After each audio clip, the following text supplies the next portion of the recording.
हर हर महादेव। नमस्कार, स्वागत है आप सभी का मेरे चैनल पर।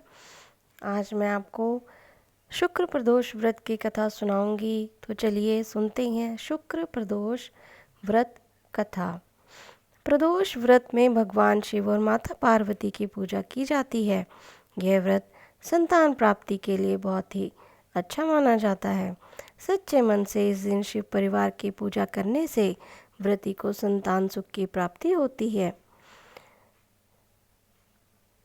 इस व्रत का संपूर्ण फल कथा सुनने से ही प्राप्त होता है, इसलिए आज के दिन आपको कथा अवश्य ही सुननी चाहिए।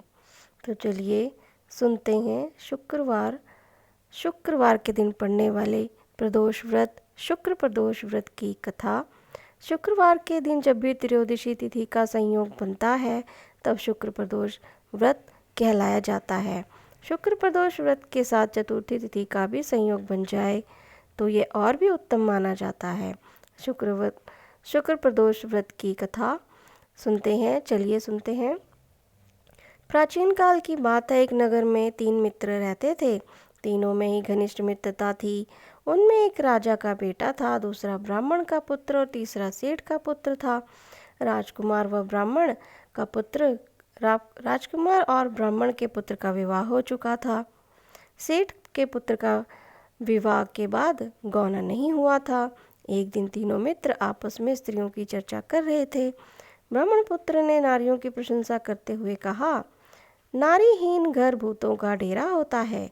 सेठ पुत्र ने यह वचन सुनकर अपनी पत्नी लाने का तुरंत निश्चय किया। सेठ पुत्र अपने घर गया और अपने माता पिता को अपना निश्चय बताया। उन्होंने बेटे से कहा कि शुक्र देवता डूबे हुए हैं। इन दिनों बहू बेटियों को उनके घर से विदा करा कर लाना शुभ नहीं माना जाता। सेठ पुत्र अपनी जिद से टस से मस नहीं हुआ और अपनी ससुराल जा पहुंचा।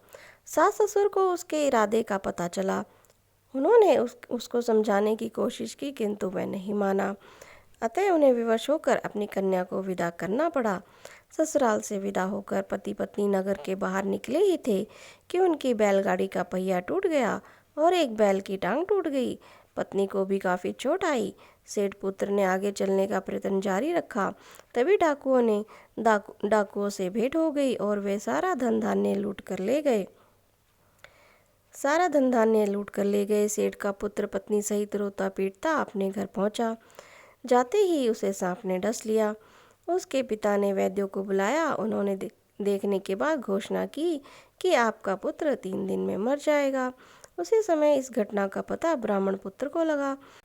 उसने सेठ से कहा कि आप अपने लड़के को पत्नी सहित बहू के घर वापस भेज दीजिए।